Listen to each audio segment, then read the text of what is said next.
When trying to sleep on a plane, the obstacles are stacked against you. The environment is loud, bright, crowded and uncomfortable. But while it most likely won't be the same quality as at home, it is still possible to get some shut-eye with the right gear.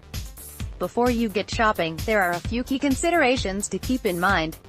Just because you have trouble sleeping on a plane now doesn't mean you're doomed. Sleeping on a plane is like any other skill, you have to practice to get good at it. It's as much a mental hurdle as a physical one. Don't underestimate the power of rest. Don't get too caught up in, "I need to sleep," says Ellen Wormder, a board-certified family nurse practitioner and Better Sleep Council spokesperson. If you sleep, great. If you don't, you're still getting benefits from closing your eyes and getting quiet time. Focusing on getting rest via deep sleep will take the pressure off when you buckle up for takeoff. With the right gear, mental state and practice, you'll be snoozing in your seat in no time. Read more, *, how to sleep on a long-haul flight, * jet lag, the trick to beating the nightmare, * 10 tips to long-distance flying even in economy. Here's what you need to get started. Point 123 RF neck pillows. What one traveler may love, another may hate. 1. Neck pillow. Every expert we interviewed recommended buying a good neck pillow before you fly. But pillows aren't necessarily a one-size-fits-all kind of product. What one traveler may love, another may hate. It could take trial and error before you find what works for you. I try a ton of them, says Casinde Maloney, a travel writer and former chiropractor. Over time, I kind of went to the Kaboo brand that's very soft. If you take a neck pillow out for a spin and it doesn't seem quite right, don't give up right away. Michael Bruce, sleep expert, clinical physiologist, fellow of the American Academy of Sleep Medicine and diplomate of the American Board of Sleep Medicine, suggests flipping the script on the classic neck pillow. He says that a lot of people, when using C-shaped neck pillows, their head bobs forward and it wakes them up, Bruce says. I tell them to take the really thick part and put it under their chin. 123 RF. Putting on an eye mask can also act as a signal to your body and mind that it's time to sleep. 2. Eye mask. Between the flashing entertainment systems, blinking seatbelt notifications, cabin lighting and the screens of your fellow travelers, there's a lot of stimulating light that can keep travelers awake. All of the research clearly indicates that you don't want any blue light emissions anywhere, says Chris Toms, CEO and founder of HealthSource Chiropractic. Although you may not have any control over the lights on the plane, you can pack an eye mask to create a light-tight setting. Buy one that doesn't press too firmly on your eyes and still covers enough ground to protect from light getting inside. Putting on an eye mask can also act as a signal to your body and mind that it's time to sleep, not re-watch The English Patient on the tiny TV. A sleep mask will help you go into a zone of "I'm ready to rest now," Wormder says. It's a state you have to get in mentally. 3.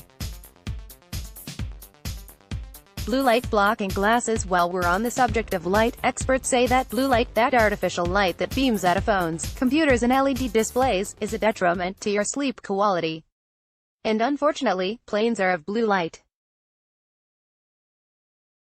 The plane is one of the largest sources of what we call junk light that we can possibly put ourselves in, says Toms. So let's eliminate that variable and wear blue light blocking glasses. It tells our brain, hey, we're not supposed to be awake. We're supposed to be dialing down. There are lots of brands out there that make blue light blocking glasses, but Toms specifically recommends TrueDark. 4. Blanket. In a perfect scenario, you'd be falling asleep in a dark room with the temperature around 19 degrees Celsius. But if you've ever flown before, you know that temperatures can fluctuate from plane to plane, or even within the duration of a flight. If you're hot, that's not conducive for sleep. You're uncomfortable, sweaty, itchy, Wormder says. On the other end, sometimes it's freezing. Planes don't always have complimentary blankets these days, so don't rely on a plastic-wrapped savior to be waiting on your seat. Prepare for a cold scenario by packing a scarf, shawl or blanket in your carry-on. If you don't need it to keep warm, you can use it to further support your neck. 5. Compression socks. Compression socks are another way to keep warm on a plane, but that's not the only reason they're recommended by our experts. This isn't just for people over 60 or 70 who are at risk for deep vein thrombosis or blood clots in their legs, Tom says of compression socks.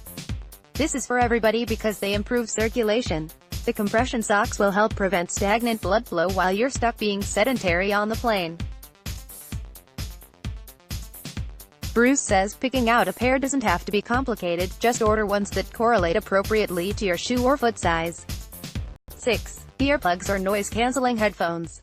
Planes are loud, really loud. Earplugs and noise-canceling headphones are your best options for combating noise pollution.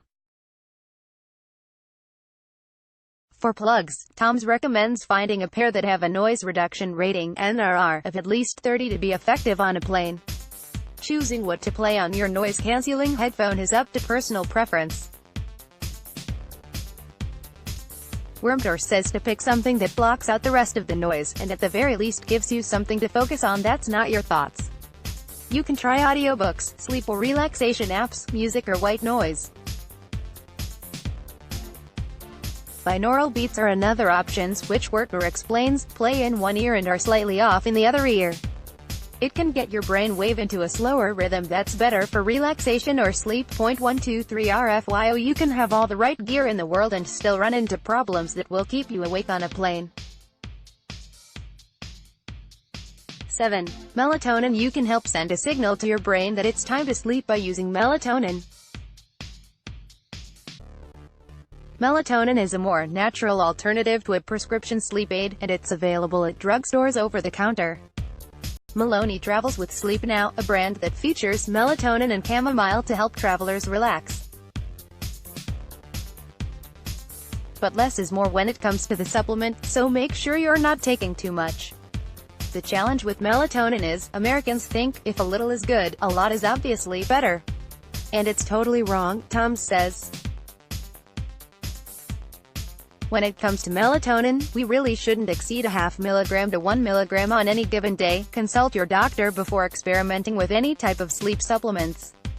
But if you're cleared, follow the directions on your container. In general, plan to take it about 30 minutes before you want to snooze. Don't take melatonin or any sleep aid until you've boarded your plane and taken off. The last thing you want is to be a groggy zombie if your flight gets delayed and you get stuck on the ground. In New Zealand, melatonin is prescription only. Consult your GP for use.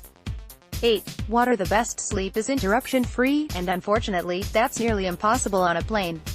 The one interruption you can avoid is the refreshment cart. Pack your own water bottle so you don't have to live at the mercy of the flight attendant's service schedule. I used to always be worried about missing the drink cart and Biscoff cookies, says Wormtor. If you already come prepared with a water bottle, you can go into sleep mode without worrying about missing the refreshment cart. Furthermore, skip the booze if you're trying to sleep on a plane. What sounds